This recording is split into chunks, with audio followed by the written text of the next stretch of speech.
কাৰণে এতিয়া ৰাতিপুৱা হৈছে উঠি দোকানটো খুলি আহিলোঁ, মুখো ধোৱা নাই। তো ভাবিলোঁ পানী এগিলাচ খাই লওঁ, কুহুমীয়া পানী সদায় খাওঁ।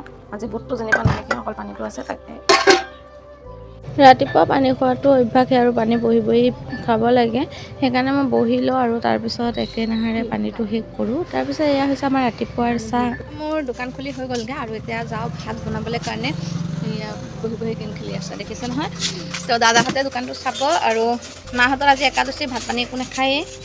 তো এতিয়া আমি বনাম আৰু খাম। ভণ্টি মই আছোঁ, ভাইটি স্কুল গৈছে, ভাইটি স্কুলৰ পৰা আহিলে খাব। ছোৱালীটো নাইয়ে, ঘৰলৈ গ'ল। ব'লক কি বনাওঁ আপোনালোকৰ লগতো শ্বেয়াৰ কৰোঁ। দোকানৰ পৰা আহিলোঁ, ঘৰত আহি লৈ চাইছোঁ ফ্ৰিজত বিলাহী আৰু তিয়ঁহ আছিলে। তিয়ঁহটো কাটি চালাড বনালোঁ আৰু বিলাহী দি মানে মই পনীৰ বনাম আৰু দালিটো শ্বৰ্টকাট বুদ্ধিতে এয়া সৰিয়হ মানে তেলত দি বিলাহী দি দালি ভাজি পানী দি মানে উতলাম আৰু শ্বৰ্টকাটতে বনাইছোঁ।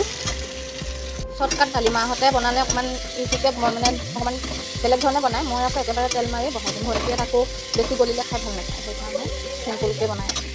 এইফালে দালিটো বহাই ভাতটো মোৰ চিটি মাৰিলে আৰু তাৰপিছত আহিলোঁ মই বিলাহী পেষ্ট কৰি আনি দিছিলে ভণ্টিয়ে। ইয়াত বিলাহী, পিঁয়াজ আৰু আদা এডোখৰ এইখিনিয়ে আছিলে। সেইখিনি মই ভালকৈ একদম কেৰাহীত দি ভাজি ল'ম আৰু ভণ্টিয়ে অকণমান ভিডিঅ' কৰি দি আছিলে। তাৰপিছত মই পনীৰখিনি নেভাজিলোঁ, ভণ্টিয়ে যিহেতু কেঁচা টাইপৰ পনীৰটো খাই ভাল পায়, ভাজিলে ভাল নাপায়। সেইকাৰণে ভাবিলোঁ তেনেকৈ দিয়ে বনাওঁ।